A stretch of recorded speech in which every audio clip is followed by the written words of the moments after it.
Good morning and welcome. My name is William Greenhall and I'll be your host today. This is the SEAC meeting, School Employers Advisory Committee. So this webinar is being recorded. All your mics have been muted, but we will have the opportunity to ask questions. Our meetings materials will be available on the CalPERS website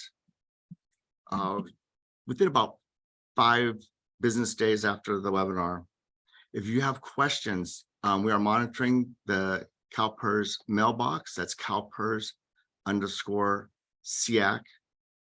at calpers.ca.gov. It's on your screen. Next slide. Today, we have a full agenda. It's going to start off with Veronica with the membership review team, Ken Noss with audit, compliance, and resolution. We'll have Brad Hansen returning with member and employer education, and Tim Herbeck is back with employee demographic details. We'll have to take a 10-minute break. Next slide. Paul, we'll talk about projected contribution rates.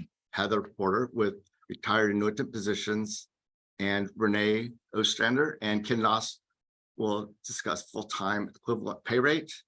Renee will come back with our education day, and at the end we'll have our roundtable. With that, next slide. Turn over to Veronica. Good morning. You already heard, my name is Veronica Silva-Gil. I am the team leader over the membership services area, overseeing the membership review team and the member elections team. Today, I want to tell you about some system enhancements that we have for you. We've been hearing that you are having, many system issues when completing the certification request, when we need to calculate arrears for members, or when members are requesting to purchase service credits. So we hear all your pain points that you're having. So we are working with our IT teams, and I want to show you some of the system enhancements that we have in place for you that will be rolling out in March. Next slide, please. So the first one, is at the beginning when you send all the information to us via a CSV, file. So the first thing that we enhanced was that you can use, they use the same file for multiple employers. So if you have, many employers that you're completing it for, you can do that. We have also enhanced the validations that we have for these files. So, the system is going to check to ensure that all the data that you are providing is correct and is as we are expecting. So, for example, like there was a typo, like you put a letter instead of a number, it's gonna catch it.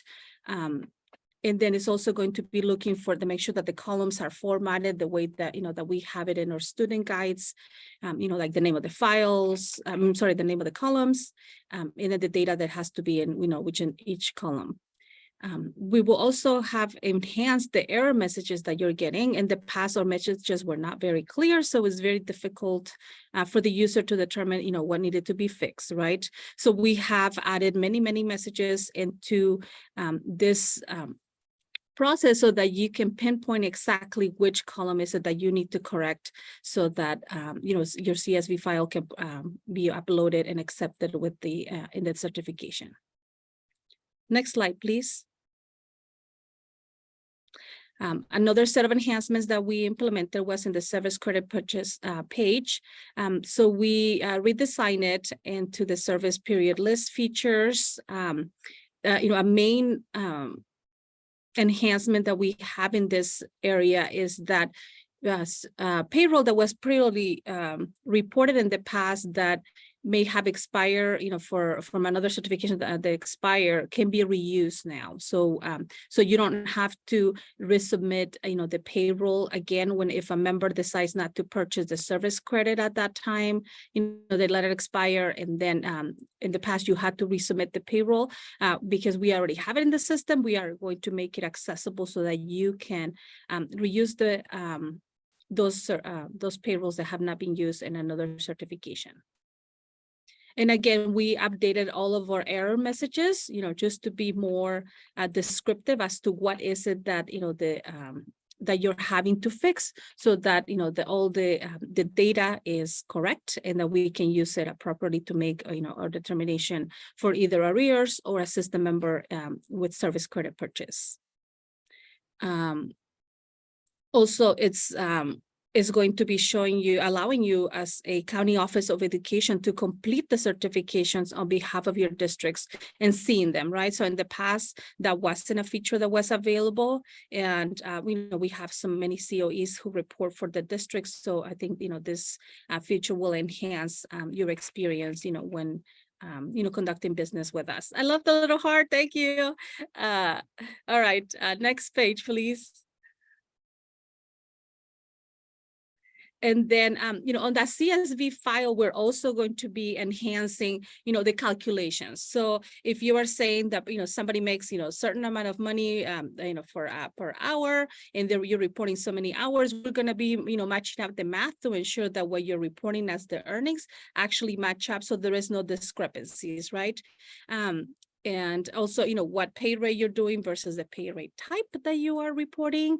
So, all of these enhancements are going to help us, so that in the past, we were allowing them to just come through how they were, but, sometimes they were leading to, having you to go back and forth to correct, those earnings or clarify for us, or sometimes they would lead to wrong determinations, right? And then that would create extra work for everybody then, in time that, nobody has, or, nobody wants to spend, that time fixing it. We're also looking at the full-time hours that people are reporting for a week, and based on also that pay rate type. So now that I give you a little taste, or what those enhancements are, I am asking for a handful of volunteers that would be willing and able to help us with to test these enhancements.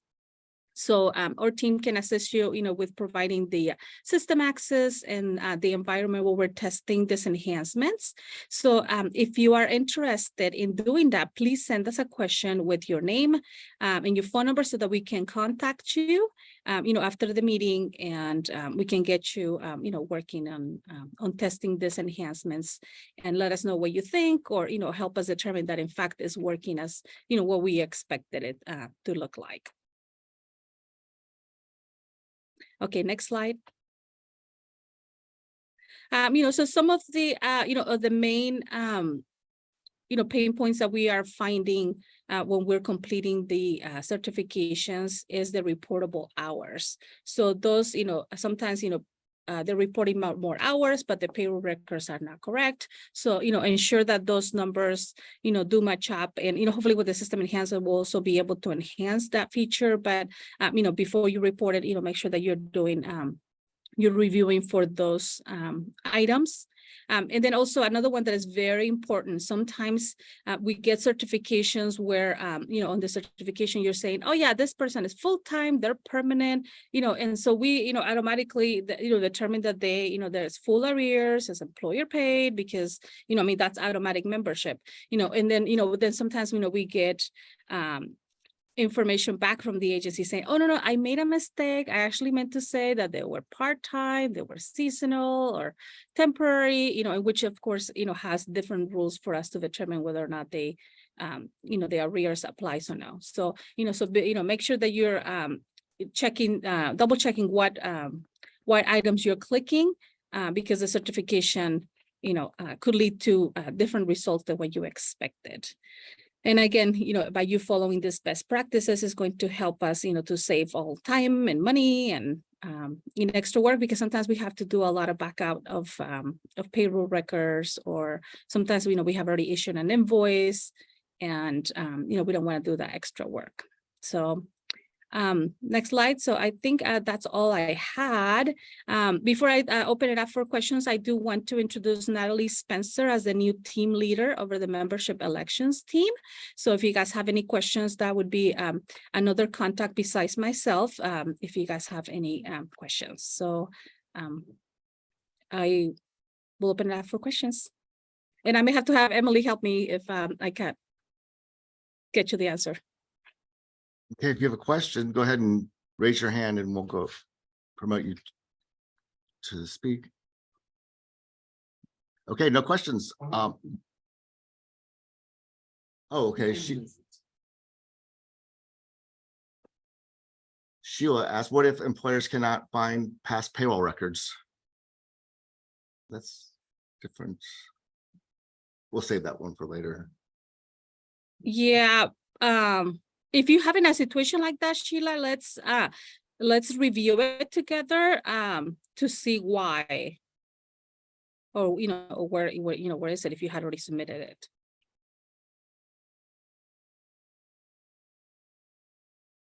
Okay. Ken. Thank you. Thank you, Veronica.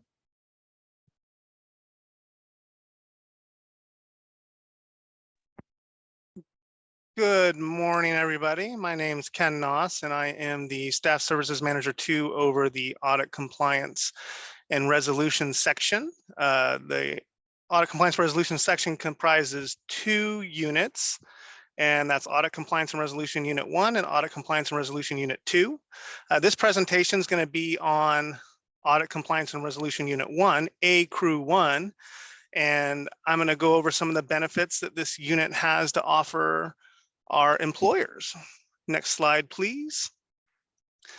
All right, Crew 1's mission statement. We're here to provide superior service to CalPERS stakeholders, issuing guidance and advice on all reportable compensation documentation. So what does that mean? Next slide, please. So what does that mean? What do we do? So we review MOU/labor agreements, side letters. We review publicly available pay schedules, which is a mouthful, so I'm going to be referring to that as PAPs from now on. And we also review settlement agreements. And I'm going to do an overview of exactly what that is and what that means to all of you as we go through this presentation. Next slide, please. So the statute and regulations that actually oversee the determinations that we make or the compensation compliance guidance that we give all of you, that's statutorily defined, and we look at Government Code 20630 that describes compensation reportable to CalPERS, 20636.1, which is specific to classified school members, and what compensation is reportable to PERS with pay rate and special compensation. And then the PAPs, which is CCR, California Code of Regulations 570.5, special compensation defined for classic members in CCR 571, and pensionable compensation, which is defined in Government Code 7522.34 and CCR 571.1. That is specific to PEPR members. All right, next slide, please. So as far as reportable compensation review, if you want to get a hold of this team to help you with everything that I just mentioned, you want to email your written labor agreements, your settlement agreements, and PAPs to MOU_review@calpers.ca.gov. Brief overview of what we'll do. We'll review your language for compliance. We'll work with you to strengthen the language if that's necessary. And if an item isn't reportable, we'll provide you an explanation as to why. And if needed, we'll provide a formal notice of compliance or non-compliance. Next slide, please. So now we're going to get into what written labor agreements are and what we're looking for when we're reviewing them. So written labor agreements generally have items of special compensation for classic members listed, and all items of special compensation for classic members that are reportable to CalPERS are listed in CCR 571. There's a total of 104 items, and they're categorized by incentive pay, education pay, premium, special assignment, and statutory items. And they're all specifically and exclusively defined. So there's specific language that defines those items of special compensation. Your special compensation reportable to CalPERS must be in compliance with that language. Next slide, please. PEPRA is a little bit different. So that's outlined in CCR 571.1. It's a list of 98 items. As stated, for special compensation for classic members, it was 104 items. So why is it only 98 items for PEPRA members? And it's because CCR 571.1 actually excludes bonus pay, OSSP, off salary schedule pay, management incentive, FLSA, Fair Labor Standards Act, for miscellaneous employees. I know that doesn't really affect most school employers, but that's what is excluded for miscellaneous employees. Uniform allowance, temporary upgrade pay, and value of employer paid member contributions, EPMC. Again, it's a specifically and exclusively defined list. Again, the language that's in the MOU or the written labor agreement, collective bargaining agreement, it needs to line up with the language that is in the CCR 571.1 for it to be reportable to CalPERS. Next slide, please. So when we're looking at items of special compensation or pensionable compensation, and this is outlined in the Public Employees Retirement Law, we're going to see if it's contained in a written labor policy or agreement. It's available to all members in the group or class. It's part of the normally required duties. It's performed during normal hours of employment. Next slide, please. It's paid periodically as earned. It's historically consistent, not paid exclusively in the final compensation period, not final settlement pay, and does not create an unfunded liability.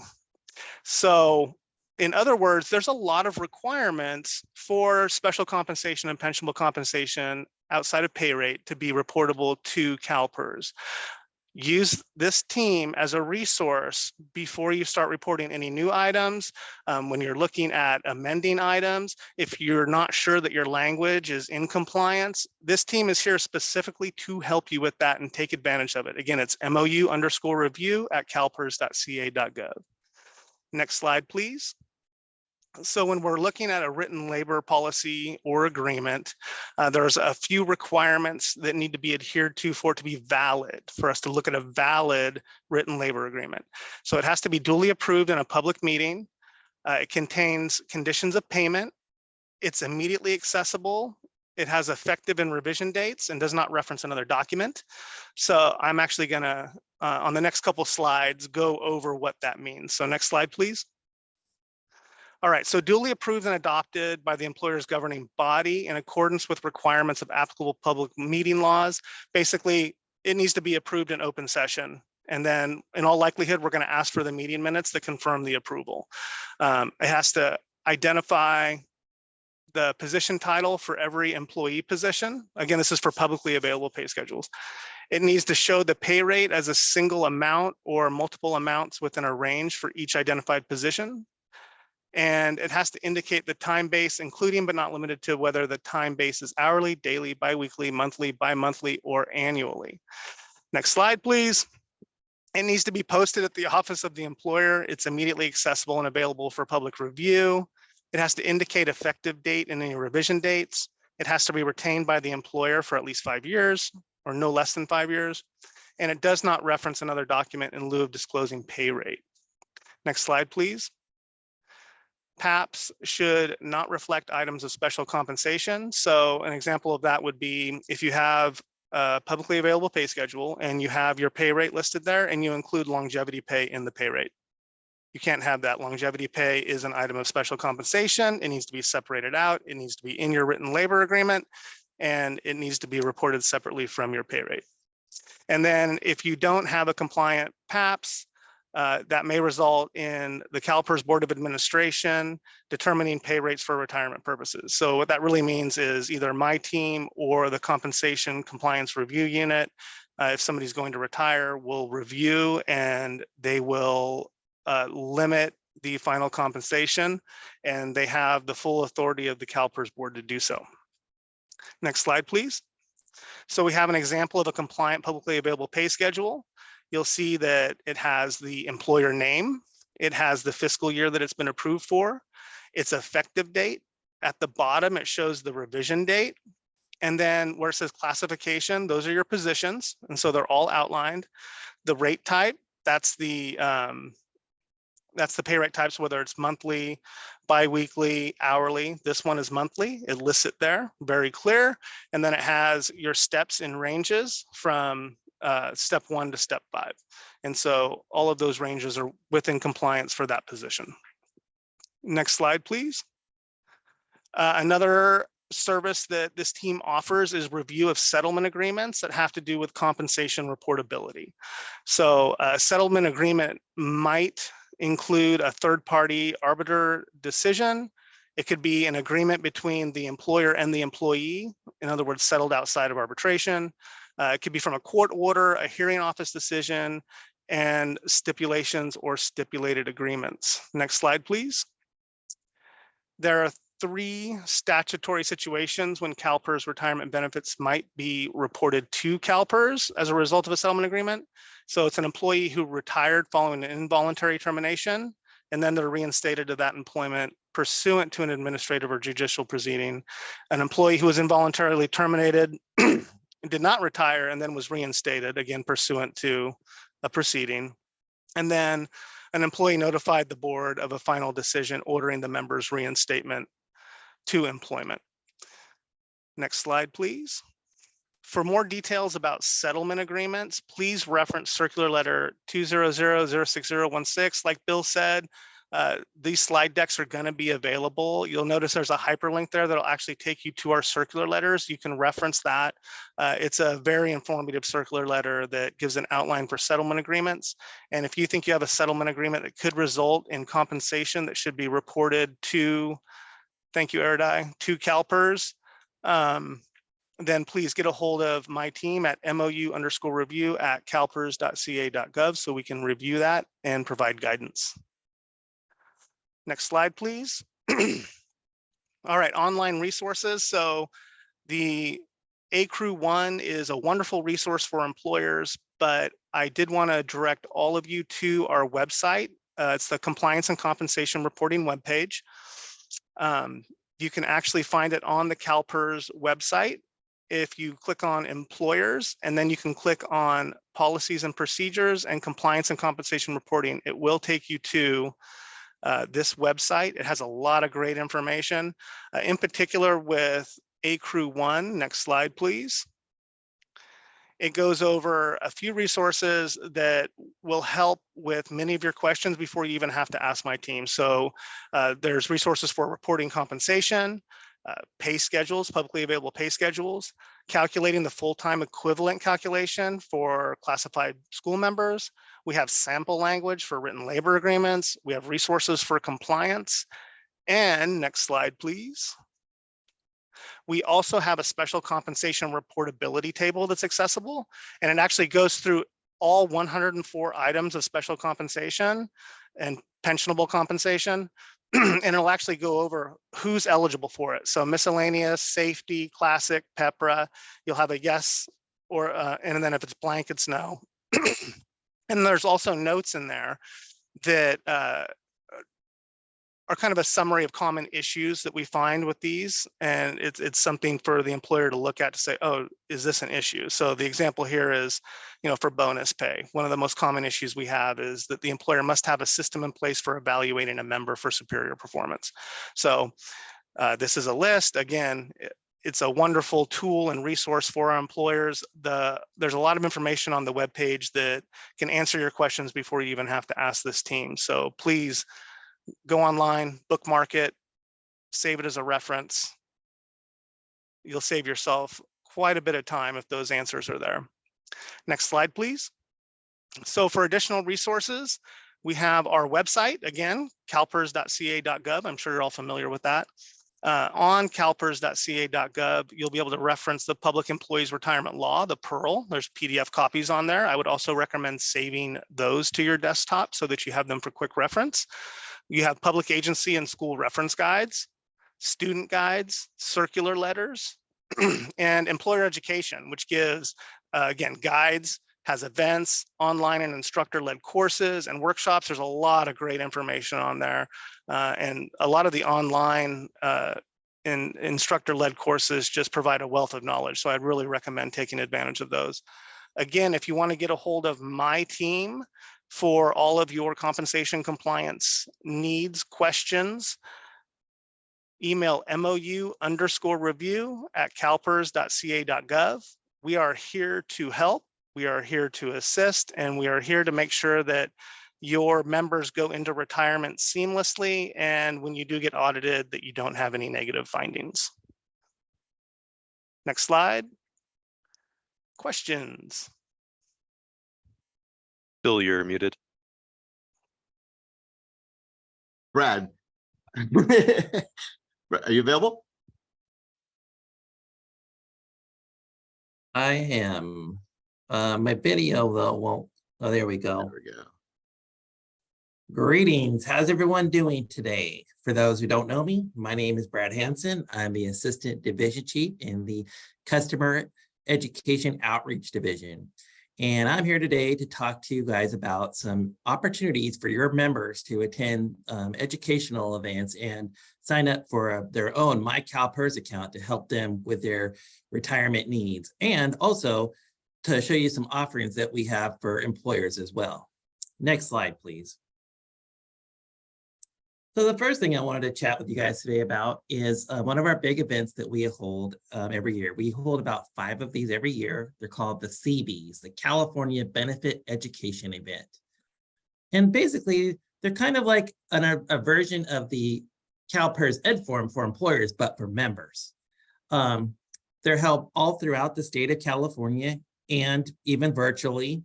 We don't just hit up the big cities. Yes, we do go to some big cities like Anaheim or Sacramento, Los Angeles, but we also try to hit areas too where members don't have access to a regional office.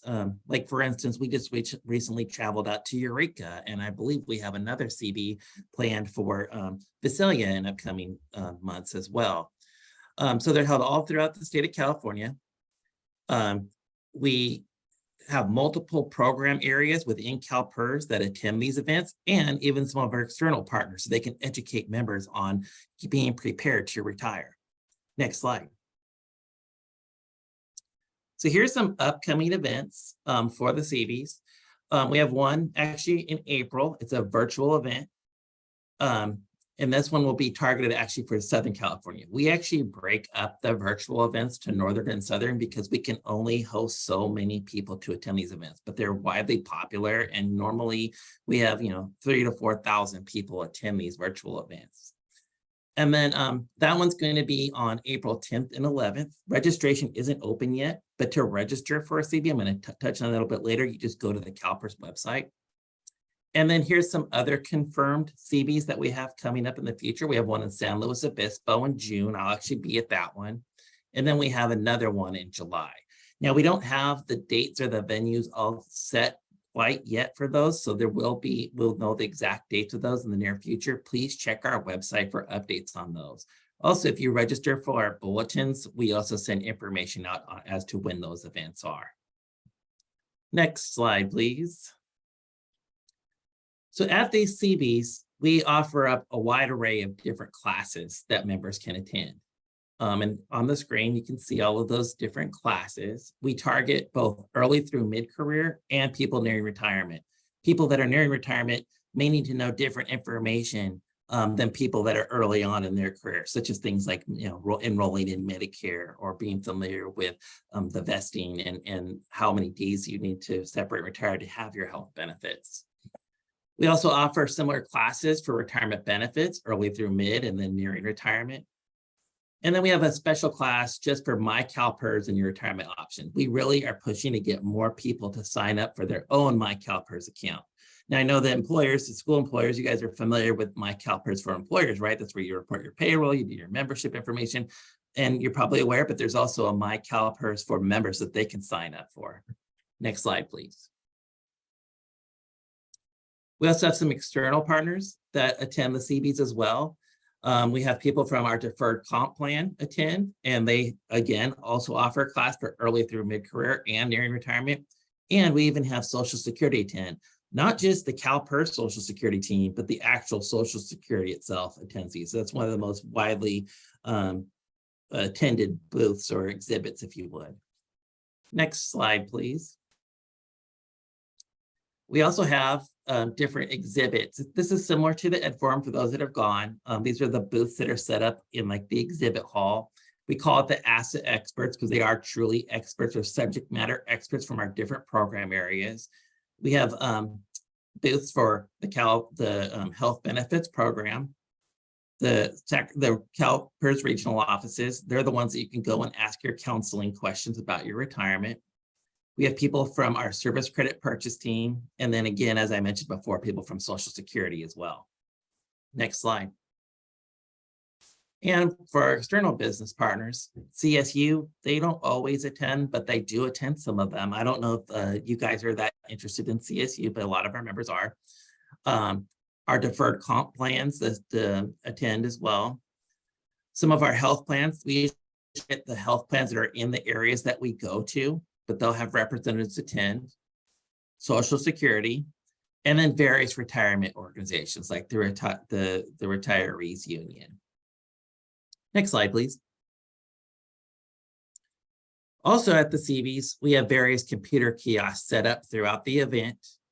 That way members can go in and they can sign up for their CalPERS account and review their accounts. We assist with password resets. That's a huge issue. Sometimes members don't go into their CalPERS account enough and their password will expire and then they need to get back in. So we have team members there that are there to assist them reset their passwords. And again, at these kiosks, they'll have access to those accounts as well. And we can help walk them through, run estimates. We've even had some people apply for retirements at the CVs. Next slide, please. So that's what I wanted to talk about with the CVs. We really are trying to market those and get more people to attend. So if you would, please try to encourage your members to attend these events. And another hot topic I wanted to discuss is CalPERS for members. And I touched on this a little bit earlier. So, the members can go onto the CalPERS website and they can sign up for their own CalPERS page. And this CalPERS page gives them a lot of great information to help them prepare for their retirement. For us that work with retirement all the time, it's kind of one of those things we think is just common sense or that everybody just knows about retirement. But quite a few members, they're just not familiar with how their benefits actually work. So going into the website and signing up for your CalPERS account is one of those first steps in educating yourself on how it works. So in the top right-hand side of the CalPERS website, there'll be a login text, if you will. If you click that and you don't have an account, it walks you through the registration. The registration is really intuitive and easy to set up. Once a member's in there, they can do a lot of different things. And I've listed some of the more popular things that they can do on there.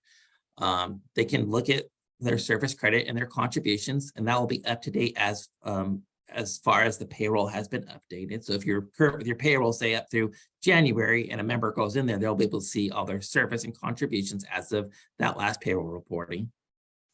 They can go in there and they can run estimates, and they can run as many as they like. They can also request a formal estimate with CalPERS as well, which we still limit those to 2 per year, I believe. You can submit your retirement application through your CalPERS page. You can start initiating your service credit purchases like SPM or your military. You can set appointments with the regional office. So if somebody wants to have a virtual appointment or even do a walk-in appointment, they can set those up through their CalPERS page.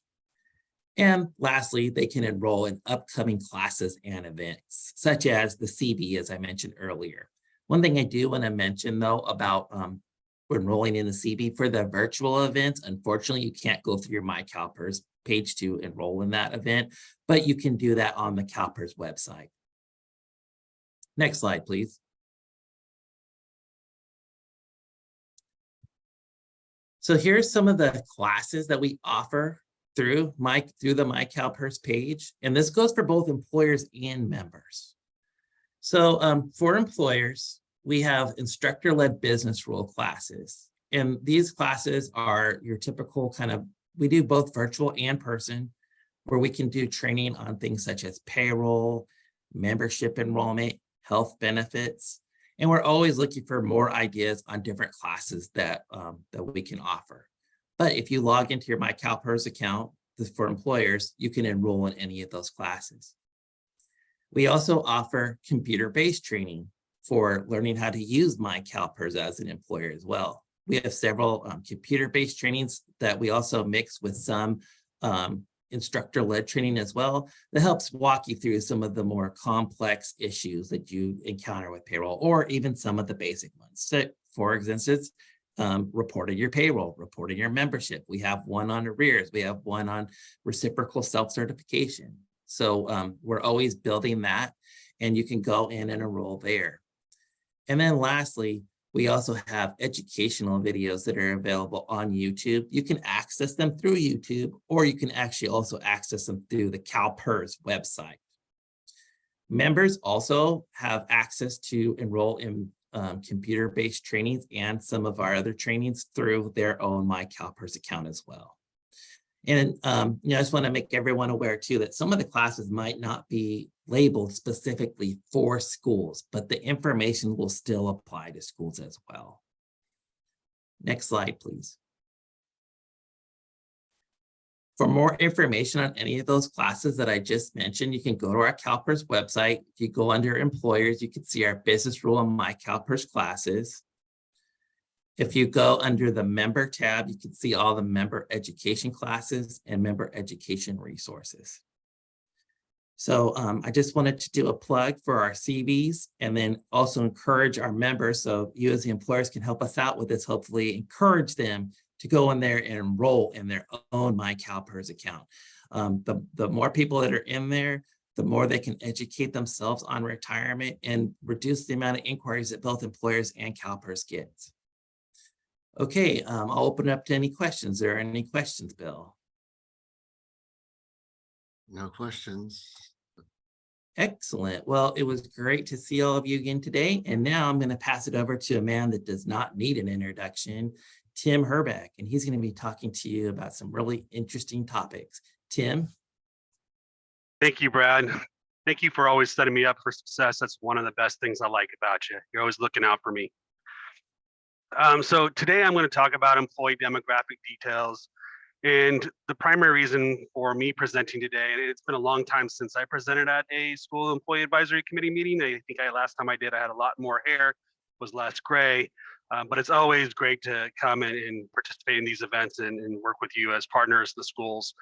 The primary reason for my presentation is because over the last 2 years, we've partaken in the Retirement Benefit Services Division on a number of projects, from anywhere from reviewing retirement calculations for accuracy, which sometimes lead to overpayments and letters to members collecting back retirement funds, and nobody likes that, to actually trying to pay members a benefit they're entitled to, and not being able to find them to let them know that we owe them money and we want to pay them money. And then also just educating member retirees that are inactive that there is no benefit for delaying a retirement. They no longer are accruing service credit. They're no longer accruing compensation. They maxed out the benefit factor. So we don't understand why they haven't applied for retirement, especially if they're in their 70s and 80s. So we have all these projects where we're trying to proactively educate and inform member or retirees that, hey, we have money we want to give you. We just need you to contact us. So next slide, please. Some of the things that you as an employer can do to help us in our projects is to ensure that there's consistent information between your agency, because you are the first point of contact when entering information into our CalPERS account, and having you routinely validate the information that we have in CalPERS. As active members, there's things that you can do as an employer that you can do on behalf of your employees. You can update their name, especially if they get married and change their last name. You can update, provide, and change their address. You can verify and ensure we have a correct social security number, a birth date, and a gender. Their birth date is one of the ones that are most important, because especially for their beneficiaries, maybe not their employees, but if you do health benefits, their beneficiaries, a birth date is one of the equations we use, or elements we use to calculate retirements. And I think the date of birth, inaccuracies in date of birth, are one of the things that actually create overpayments, because if we ever get audited or we get that death certificate and we realize the date of birth that we have on the death certificate and birth certificate is not matching what we put them on roll with, we may have to go back and collect money, and nobody wants to handle those type of questions, especially when somebody dies. So as an employer, please ensure that you're validating name, address, social security number, birth date, and gender. Next slide, please. So for the birthday verification, member and beneficiary birth dates must be accurate, like I said, to calculate and pay benefits. There are acceptable documents for resolving a birth date discrepancy. They're in the public agency and school reference guide. I know that public agency and school reference guide is available on our website under the employers tab. I'm sure all of you have seen it. I know I've got a lot of questions in the past about the school reference guide. It's a great reference. If you're not aware of it, I would recommend reading it because it goes over all our policies, procedures. It includes gov codes, everything you need to know as a school organization. We do list the documents that are needed to resolve a birthday discrepancy. If an employee has separated and notifies you that their birthday is incorrect, obviously, once they're no longer actively employed with you, there's not much you can do. The only thing I would recommend is just instructing them to contact us, log into their CalPERS account and submit one of the acceptable forms, including the CalPERS 0351 form. Notably, logging into CalPERS is probably the most efficient way of getting things done, but they can also contact them. Next slide, please. So address changes. This is where I really need your help because as an active member, they must notify you or the personnel office, the district, the county office for any address changes. And we get people who move all the time. And we also get people who notify you at time of separation or at time of retirement that they're planning on moving out of state, moving somewhere else. It's somewhere where you have to send a W-2, maybe two, or some closing documents. So if they're still active, you can change the address in CalPERS. And if you're aware of it, please help us change it. Because once they are inactive or retired, you no longer can assist. They actually have to update their address either via their CalPERS account, calling us, or submitting the address change authorization form that's available on our website. Retirees is a little harder. Inactive members is a little harder because especially if they don't have a CalPERS account, they may not know what address we have on file. And I'll go into a little bit more about that in a later slide. Next slide, please. So what can we do to provide you available resources? What I'm asking, and I know it's a big ask for you as districts and county offices, is to maybe proactively annually, twice a year, however you can do it, incorporate in some of your own business practices to just verify and validate the data we have in our systems accurate and correct and updated timely. We do have 2 reports that you can run. One is the participant undeliverable address report, which gives you all your active participants. It tells you those active participants for which we have a mailing or physical address as marked undeliverable, or maybe we don't even have an address file. So if you kind of run this report and can kind of verify it, or at least have your districts do it, and then they can go in and update addresses when they're still active. If you contract for CalPERS for health benefits, we also have the employer health enrollee report, which displays subscribers and their dependents in CalPERS, the health plans they have, as well as the address used for their health plan rates. Now, I know some of you don't have health with CalPERS, so I think the bigger report's going to be the participant undeliverable address report. If you want to see what a copy of it is, I know E&B did a great job of creating a website that shows all the different Cognos reports and it has an example. You can kind of see the information that's presented on their website under technical resources, I believe. But again, really advocate all employers to incorporate some business process on an annual basis, if possible, to just verify the information we have, especially if people move. Next slide, please. So some recommendations for assisting us with ensuring accurate is, like I said, verify demographics when updating. Brad stole my thunder. He generally does, but I do as well support his thing of encouraging all members to create their CalPERS account. Creating a CalPERS account for all active members should be a high priority. I know whenever we hire somebody internally within my section, one of the first things when I sit down with them and go over the expectations memos, the expectation and duty statements, is saying, hey, here are all your benefits. Guess what? I need you to log in, create a CalPERS account. It provides all that great information that Brad previously talked about. And I think it's one of the big first things that everybody should do, because a lot of the communication we do internally from benefits is actually sent to a member's CalPERS account. Due to the volume of return mail and the cost of mail, we're starting to rely less and less on hard mailed and a lot of communication being pushed to members' My CalPERS accounts. So encouraging, market it, do whatever you can, groups, presentations, convince people, go in, create a My CalPERS account. And then annually, like I said, run the address report to identify which accounts need to be updated. Next slide, please. So just to kind of give you some numbers, I talked about a project that we were looking at to say, okay, any of those members who have reached the highest benefit factor of their formula for, 2 at 55, the highest age is 63. Once you're over age 63, your benefit factor doesn't increase.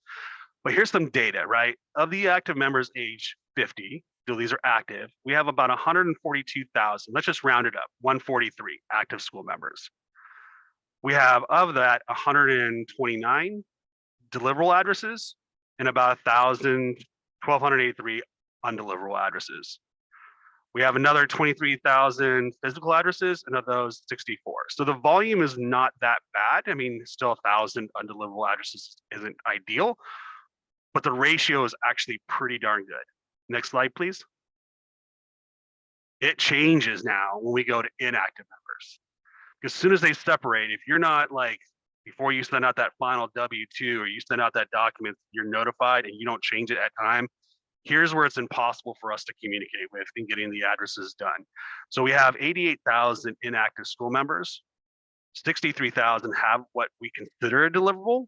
There may be people that don't have an undeliverable address in that population because we just haven't mailed anything to them. So we don't know. But in our system, it's still marked as deliverable. But we have 18,000 people who are undeliverable. And if I'm trying to notify people that we owe you a benefit, how am I supposed to communicate to 18,000 people if they don't have a My CalPERS account and I can't get a letter to them? The same with physical. Physical address is a little different because we only have 128 undeliverable physical addresses, but 18,000 addresses, almost 19,000 is a problem that we're trying to resolve. And the only way I can resolve this is with your partnership and your help. Next slide, please. So that is all I have on employer demographic questions. A big plug out to Brad and his CBEs. Make sure you attend those trainings. Make sure you push My CalPERS. That information you on his side helps me on my side. And what we're trying to really do is, I know all of you one day are going to retire. Some of you are retiring sooner than I would appreciate and like. I was recently notified, but it is what it is. But as you get on to those stages of your life, you're thinking about retirement and wanting to just live your best days, having demographic information that's valid is very helpful for us. So is there any questions? Don't see any questions. Next we have Paul Tashida. Paul. Thanks, Bill, and good morning, everyone. My name is Paul Chida, and I am the actuary for the schools pool. And I'm here to give you just a brief update on contribution rates and where we see those going in the next few years. Next slide, please. All right, so last time I spoke with you, which was May of last year, we had just finished our actuarial evaluation as of June 30 of 2022 and set the rates for the fiscal year that we're in now, so fiscal year 23-24. Now, since that time, we've gotten the actual investment return for fiscal year 22-23, so the prior fiscal year. And with that updated investment return, we have been able to update our projection of contribution rates over the next 5 years. Investment return tends to be one of the biggest, if not the biggest, drivers of the cost. So whenever we get new information on that front, we always like to try to incorporate it into our projections, so you always have the best information possible.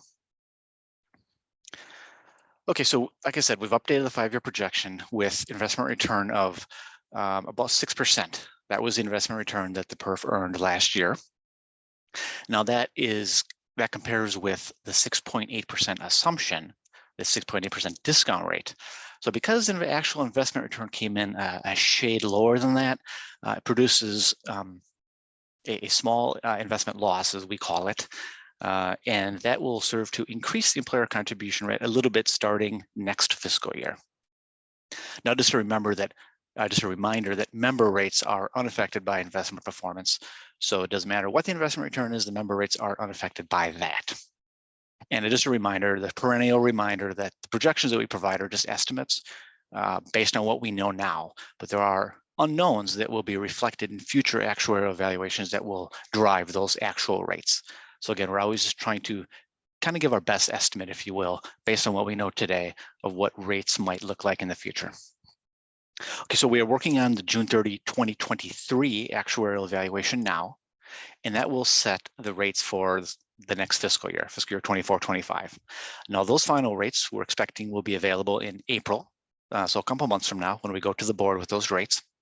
And that will incorporate not only the investment return of 6% that we already know, but all other experience through June 30th, 2023.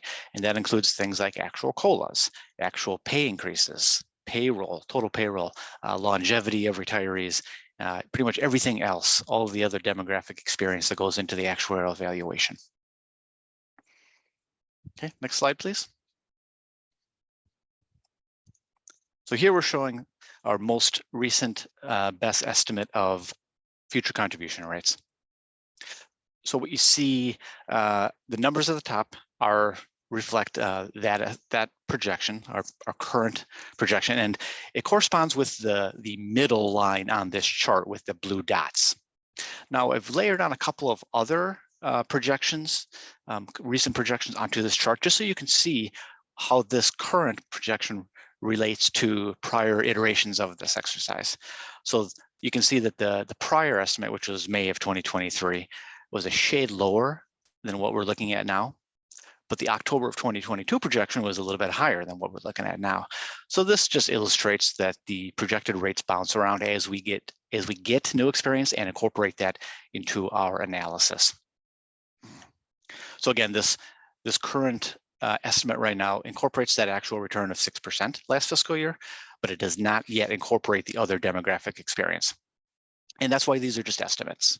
The actual rates, again, in the future years beyond 23-24 here, all these 5 years of projection will depend on experience as it unfolds in the coming years. Now, there's just one note I want to throw in about this projection right now, which is, again, like I said, we are starting on the actuarial evaluation as of June 30, 2023. And early indications looking at some of the raw data is that pay increases and total payroll are coming in a fair amount higher than what our assumption is. My best guess at this point is that if that actually comes to fruition like that, then it'll probably actually serve to reduce the rates a little bit versus what you're seeing on this chart here. And that's because as total payroll gets higher, the contribution rate that you pay, the rate as a percentage of payroll, tends to go down a little bit. And that's because we have an unfunded liability component of the contribution, and that's getting spread over a wider payroll base. So it ends up reducing the rate just a shade. But this is just early information where we have to wait to finish our evaluation, finish our review, and see where it comes out. But I have a strong suspicion that that might be one of the effects we see.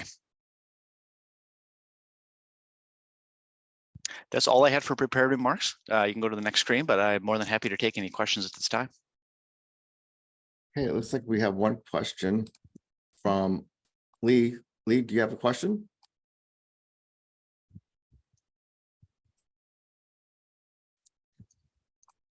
Okay, no, looks like we can't get Lee, so no questions. Okay, Thank you, Paul. Appreciate if it. there are any questions, people can throw them in the Q&A and I'll monitor that in the coming minutes. Thank you. Thank you. Hi, Heather.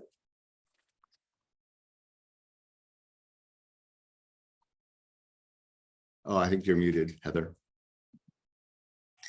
Sorry about that, I handled that. Good morning, everyone. My name's Heather Porter. I'm the section leader over the area that handles post-retirement employment reviews, and I am here to discuss the use of retired annuitants today. I wanted to bring to your attention a trend that we've continued to see where schools are placing retired annuitants in permanent positions, such as substitutes or like part-time permanent positions. And I am just here to give you a friendly reminder that retired annuitants should only be placed in dedicated retired annuitant positions. So we want to encourage you to do a self-assessment on your districts to ensure that your retired annuitants are in designated limited term retired annuitant positions.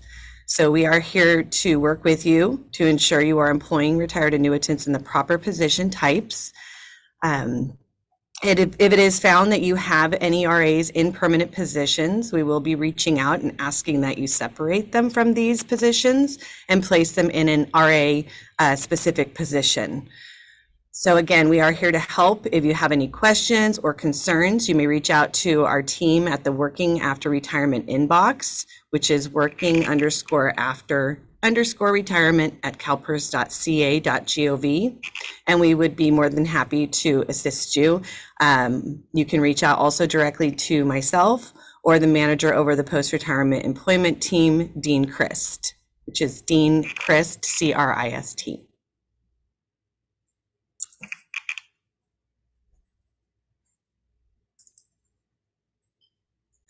Bill, do we have any questions out there? We do. We have a question from Ramona. And okay, go ahead, Ramona. I've unmuted your mic. Good morning, Heather. Can you hear me now? I can hear you, yes. Okay. I have a couple of questions. So our retired annuitants, you're stating, I just wanted to clarify, they cannot come back in a substitute capacity? They can come back in a substitute capacity in a retired annuitant specific substitute position. So they should not be coming back into employment into your permanent position. So if you have substitute permanent positions, those need to be only filled by like permanent active employees. Retirees should only be coming into a substitute that has been dedicated to an RA because it's needed for a backlog or something. So it needs to specify the need for which the RA is coming in and why they're filling in at just a limited term basis as a substitute, because you guys are lacking substitutes in these permanent positions, let's say. So you have a RA specific substitute office assistant, let's say, and you're going to bring them back into that position. It shouldn't be filling just permanent part-time positions or substitute positions. So if I have, so say I have a retired annuitant that was, when they were employed, an administrative assistant. Mm-hmm. And we currently have an administrative assistant who is out for whatever reason, say they are out on maternity leave. Mm-hmm. Am I able to utilize that retired annuitant to substitute into that position while that person is out on leave? So what you should be doing is probably appointing someone internally to that and then having the RA come in to assist in a retired annuitant specific position. Because we don't have, I don't know if any other school districts, but we don't have permanent substitutes. We have a list of people who have classified ability that are on a list. And when our regular employee, our contracted regular employee is out, we call them to see, do you have the ability to come in? We need you from here to here. But Mm-hmm. it's not a permanent position. I couldn't pull another permanent employee to fill in for an administrative assistant because I'd be pulling one administrative assistant from one area over to another. Well, then that position would be empty. Okay, so what my team would be looking for if they were to have this employment come across their desk to review is they're going to be looking for documentation from you that they are only filling in as a retired annuitant specific. So if they're asking you for documentation of the position and you're saying, here is this office assistant position that is a permanent position and we're using an RA in it, we would want to see why is the RA being used and for how long? Like it needs to be defined, and that way we don't get into the problems that we're seeing where we have found retired annuitants that are filling in these permanent positions for much longer than is needed to fill in for a backlog or during a disaster or something. And so that's where we get in those problems, which is why we're looking for retired annuitants to not be filling in these permanent positions and only in retired annuitant specific positions. I may talk to you offline on this, just to see if I can get some language of what a retired annuitant specific job description would Yeah. look like. So Ramona, the one thing I think that Heather is just trying to reinforce is that if you're hiring them as a substitute, they shouldn't be hired the same way you would hire an active substitute, that there is some distinction. Because if you're hiring them like you'd hire an active substitute, then that's considered a regular, permanent, ongoing need. And using a retired annuitant for that position is not appropriate. That's the distinction that Heather is trying to make. So I think it is, it's great to take it offline and talk about it a little more, but just for the benefit of everyone, that is, there needs to be a distinction of the regular people you hire in the door and how you look at retired annuitants and how you bring them in the door. Also, and, this has not gone out, but one of the things that we have identified is that, and there's a question in the Q&A about this, and it's related to utilizing retired annuitants in interim capacities. So actually filling in as an interim. And so if somebody's out on a medical leave or someone's out, and then utilizing the retired annuitant while you recruit for that position, there is, the way the laws are written, there is no coverage for schools in that capacity. So, so just to bring awareness to that, and as we've tried to reconcile the laws, there is no law that allows for an interim backfill while you recruit, related to schools. There is related to contracting agencies, but not schools. Oh. Okay. I will give you a call later, Heather, or Renee, one of you. I will be talking to you. But No thank you. problem. Mhm. Okay, Deepa? You have a Hi, question? can you hear me? Yes, we can. Okay, thank you. I actually have the same kind of concerns with Ramona, because when we look at the working after retirement and hiring a retired annuitant, there is nothing that speaks to having a designated substitute position. There's also guidance on employing a retired annuitant on an interim basis while we are recruiting for a position. Like if we've had a failed recruitment and then we are going out again, but we need somebody in there as an interim. So we at this college have followed those guidelines, and what we are doing and what you're telling us today are contradicting each other. So I also am wondering if we can have, a separate conversation with Heather and Renee to go over those. I have actually emailed the retirement unit before we hired somebody to do on an interim basis to fill in for a VP position who left, just left in January. And so we went out, recruited it. We failed the recruitment to have somebody in place before January. So then we looked into hiring an interim while we're going through the process of rehiring or, looking for somebody else now. And I had checked in. I had emailed the retirement unit. I had said, would they be eligible? We got the guidance, reference to the employment of a retired annuitant. So, and now I'm hearing otherwise. So I don't know what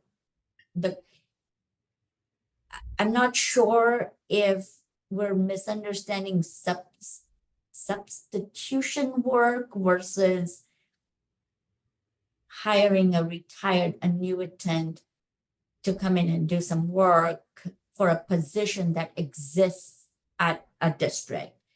Like I've Right. never heard of having designated positions to hire retired annuitants in the 30+ years I've worked for community college. So this is the first time.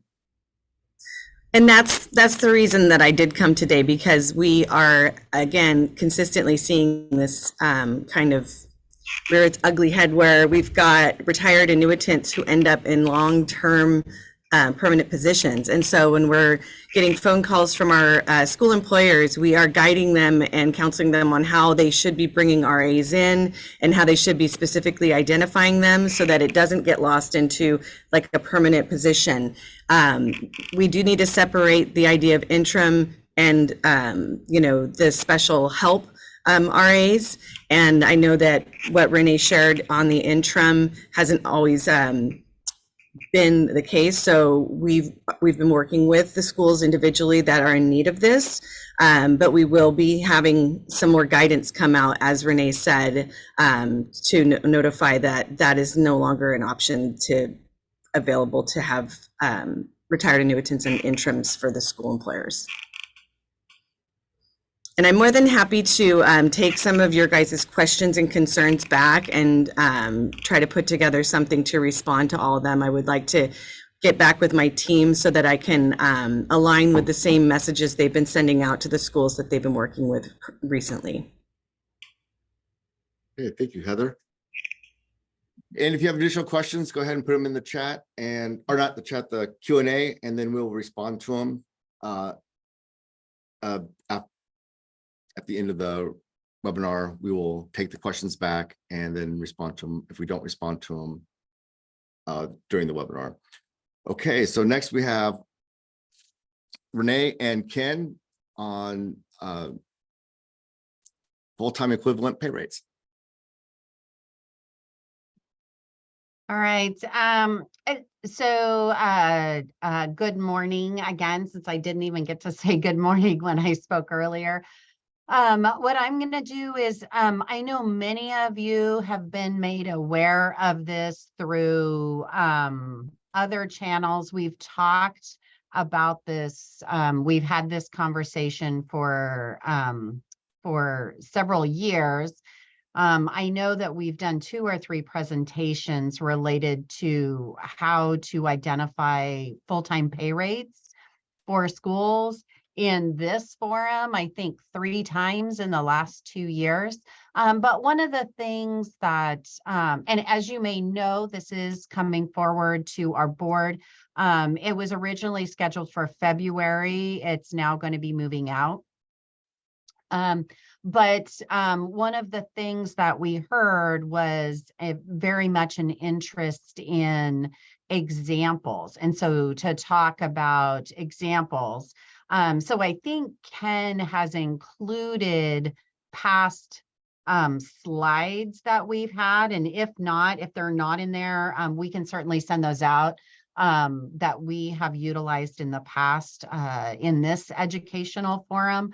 But we thought it would be a much better use of time to spend it instead talking about examples and talk about those resources that we have out there that I know we've talked about in the past, but we want to make sure that that we continue to repeat it and hopefully it sticks so that you can fully utilize those resources you have out there to assist you.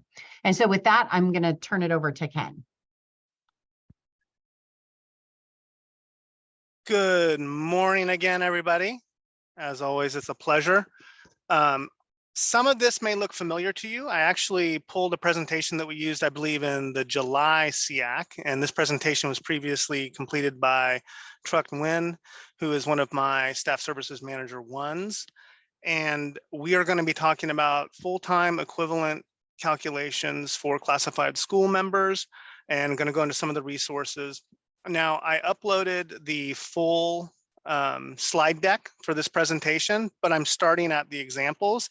However, once the whole SEAC presentation is made available, the entire slide deck's made available, you guys will have this entire slide deck. So you would have it in, I believe this will now be the 4th of four of the last 5 SEACs that will have an FTE presentation.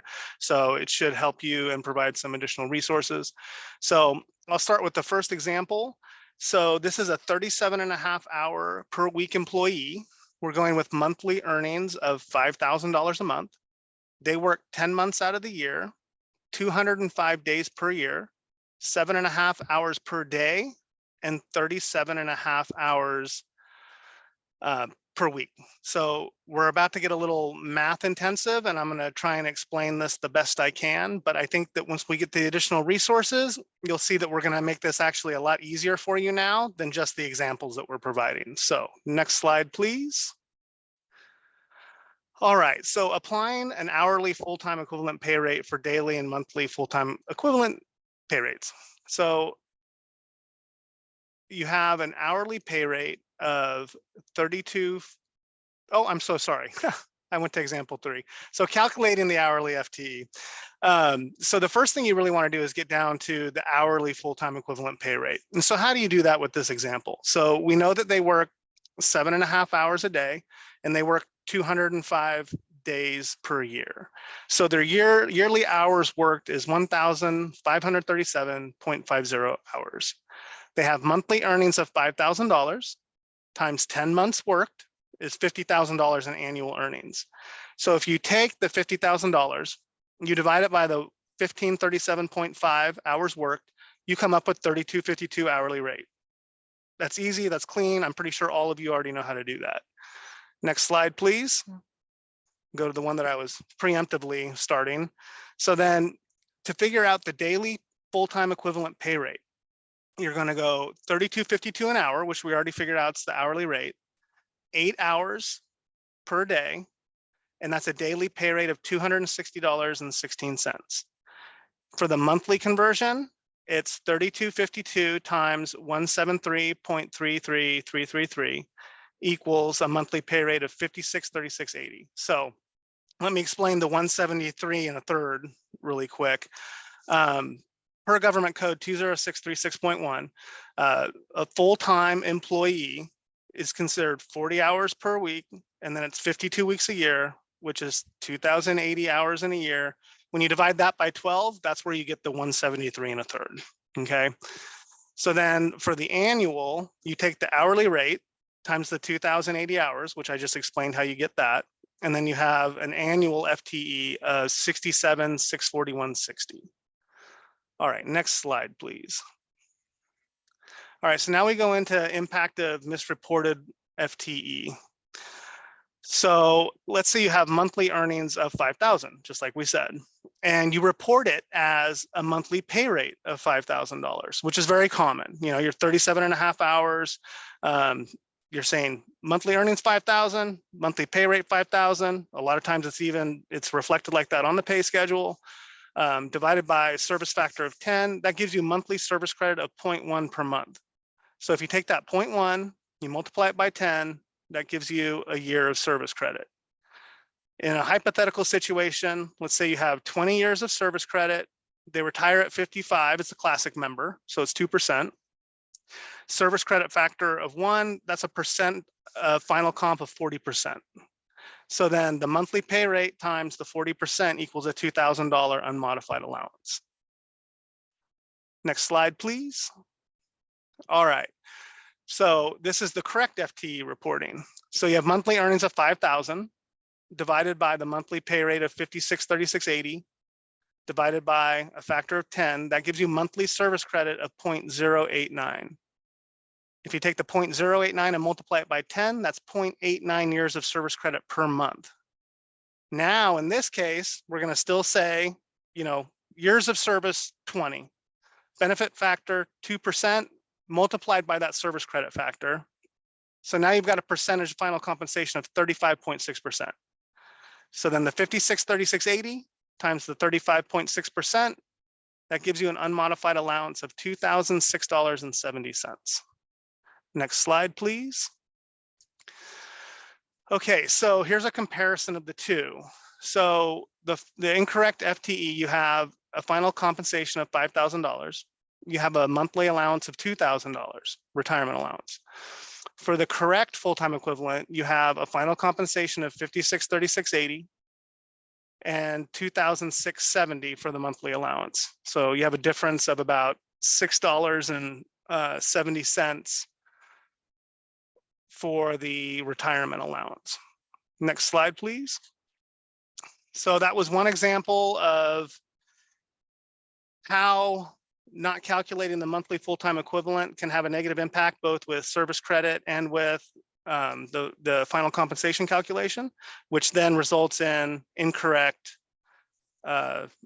retirement benefit calculations. So again, like I talked about in the MOU presentation, we have some great resources for you. Again, it's our compliance and compensation reporting webpage, calpers.ca.gov, and then you can actually just type in the search bar compliance, and it'll come up with 3 options, and I believe it's the 3rd option when you go to search.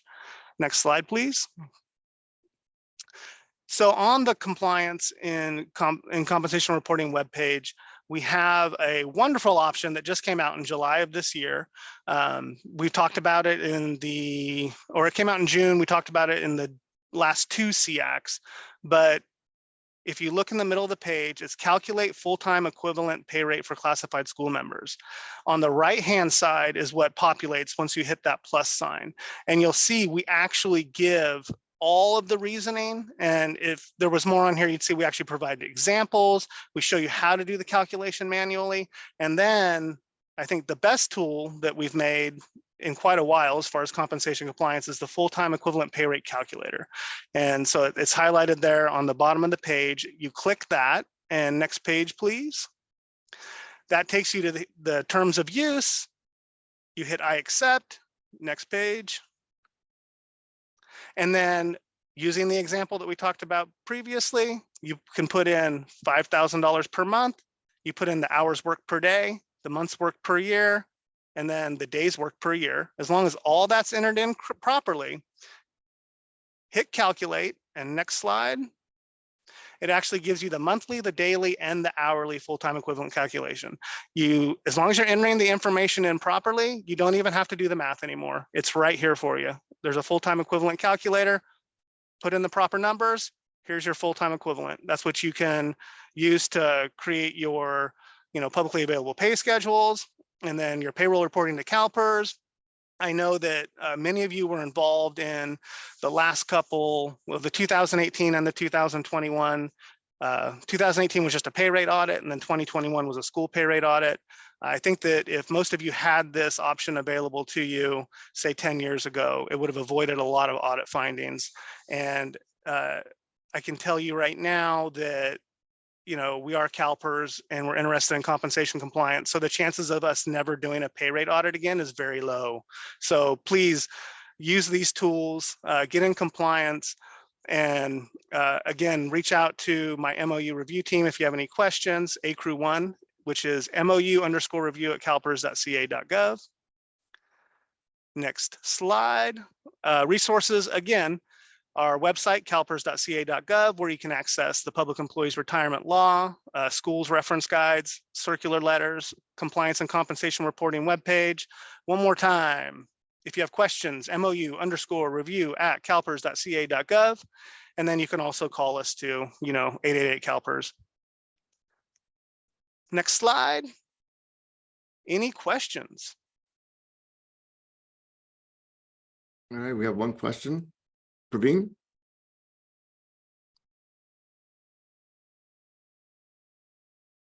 Okay. We start the round table. Thank you. Can you repeat your question? She said she's going to ask it in the roundtable. Oh, okay, thanks. Okay, next we have Renee with Education Day. Renee? Yes, thank you, Bill. So I know last year was kind of our first foray into trying to take the opportunity to allow our schools to come together, and not just at the COE level that typically this meeting is at, but to have our district employees join us and have just a a whole platter of educational opportunities related to all of the daily operation work that happens in between all of our schools, the COEs, and CalPERS. And so we figured it would be a great opportunity to do that. We had an extraordinarily large turnout and some overwhelmingly positive feedback. And so what we've decided to do is make this at least an annual event. So, so I know our SEAC is currently scheduled for August. And so what we're going to do is we're going to again turn that day into an education day. So I have shared this, I will let you know, with STIRS. And so they're kind of intrigued by this idea, whether or not they'll take the second half of the day and do a STIRS component. I don't know. We'll see how that unfolds with them. But much like what you saw last year, it was the end of July. We tried to keep it in August because that's our regular, the first or second Wednesday in August, I think, is typically when we meet. And so we tried to keep it in August last year, but that just wasn't feasible with schedules. So, but we moved it back a few weeks to be able to have that. So this year we're going to move it back to its regular time in early August. Hopefully schools are back from vacations, and even if the students aren't back yet, at least we have those people back at the district offices and of course yourselves at the COE. So we can once again have a large attendance. If you have any specific topics of education, we would love to hear about them. Please share that with the SEAC email. The CalPERS SEAC email, put those in there. We'll definitely be looking at the topics that we did last year. Many of those would likely repeat. If we find that we have so many that are heavily desired and it's a longer time, then we'll see about that. But I think that we had enough time last year that even if we wanted to add a few topics, we'd be able to. And I did see that we have the registration link in the chat. So if you are interested in registering, I know some people were already trying to register and earlier, because we have a lot of people very anxious to attend, which I'm thrilled about. But we now have that up and live. So people will be able to register. Please send the link to, or send a link to our website to your district offices so that they can attend as well. So we'd love to have, a really large group like we had last time, and to do some really good education with all of you. Any questions on that? No questions. Okay, all right. And so since there's no questions on that, I don't see any in the Q&A. So now we're just opened up to the roundtable. So I do have others available. As you know, we've got Christina has left, but we still have Heather and Veronica, both of whom you've heard from today on topics. We have Diane and Ken both with us from over in our payroll and comp side of the house. I think I saw Cynthia on here as well. So we have lots of resources available for you for whatever questions you have.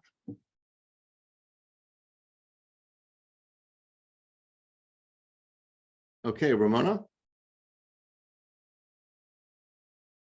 So this would go to, I'm guessing, the technical team for the CalPERS system.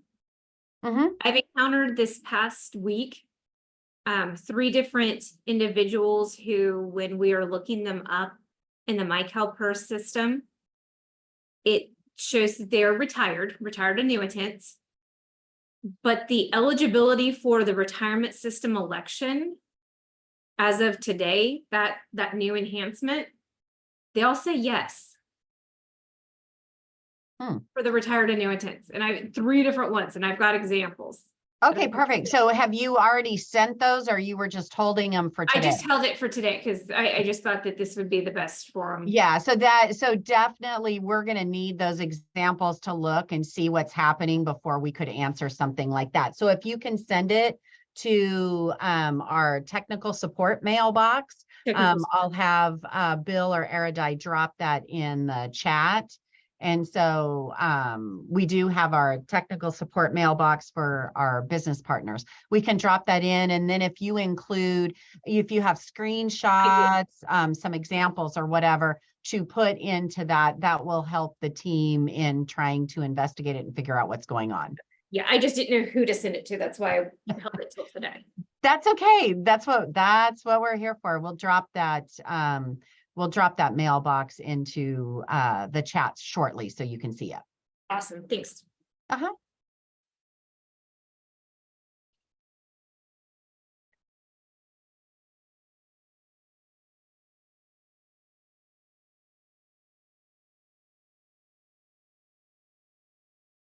Anything else?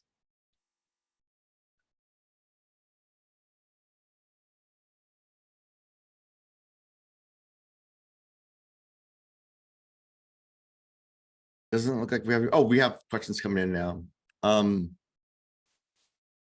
Go ahead, James.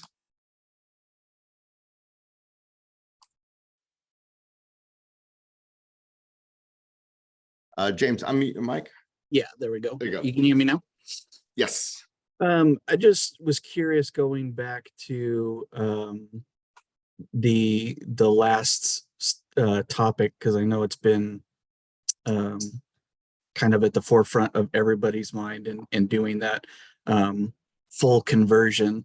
So in looking at that example that Ken showed, it's basically a teacher, which I've run into multiple times, of somebody that's in a certificated position working less than 8 hours a day and staying with PERS.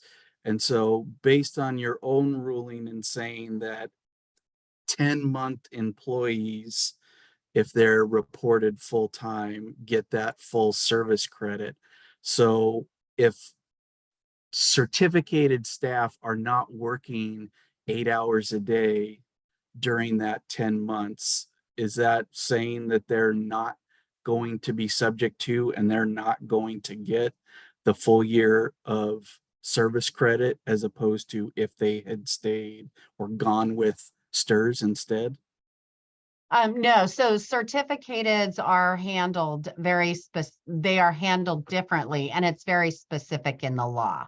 So the law requires that certificated members, as long as they work a year, they get a year of credit. And so there is work that happens behind the scenes annually by us. That's why that's why we talk about the importance of the schools providing the distinction when they do an appointment for somebody. So when they make an appointment, they need to identify if an individual is certificated. And so we specifically split those boxes up when we do reviews. So when we go to review at the end of the fiscal year for a certificated member, we are looking to see that there is 1 year of service credit that has been posted for that individual. So it's different. What we're talking about here is classified, and it's very specific to 20636.1. And Gotcha. you'll see in that law that it very much talks about classified. Okay. Got it. Yeah.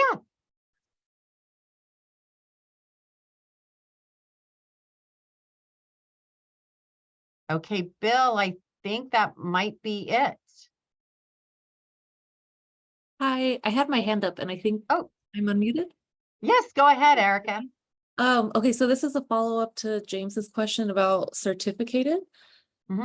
If we have a certificated member that participates in PERS, so I'm aware that the government code you reference talks about working a full academic year and then they're entitled to the full year of credit with PERS.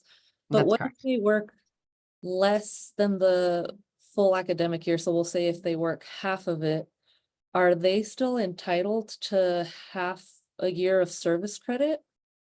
Yeah, they would. So I'd want to see kind of what you're talking about, because you can slice half a year 2 different ways. So if you have that specific scenario, then I would want to look at that. But, obviously, if they're not working, what's considered like the full time for that, then that is an issue.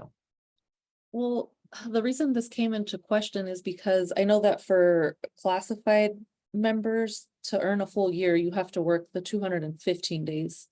But usually the academic year, from my understanding, can be less than that. So it might be like 210 or 200.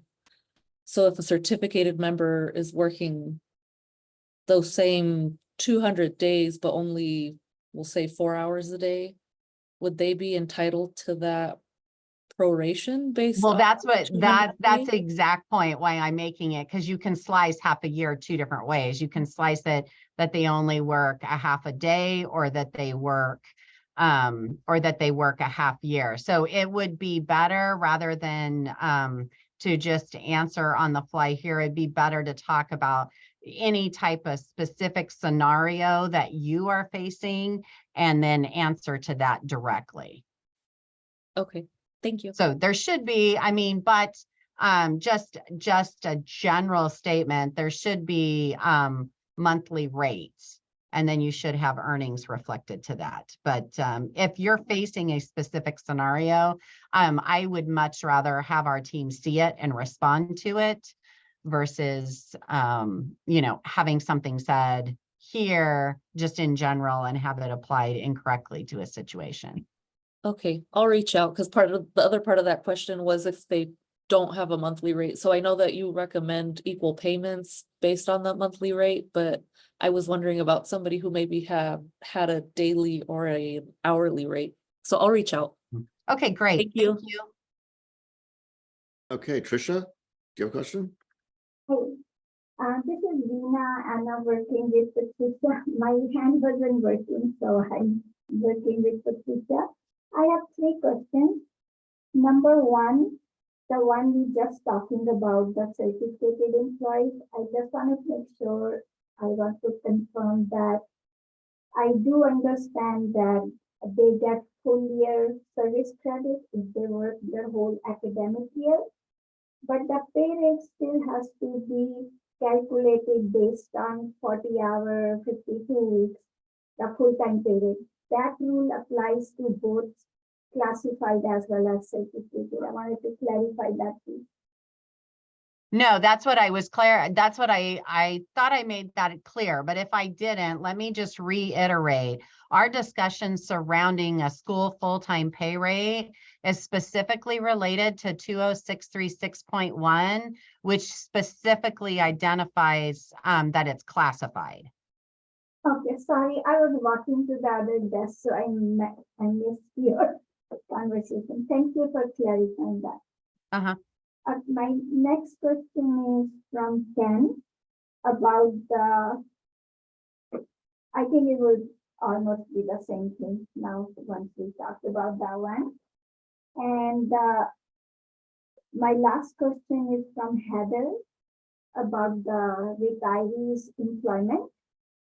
I wanted to clarify if the HR has in place saying on the recruitment information that they are hiring a retiree for excessive workload or special skills, and it doesn't mention sub. Is that sufficient?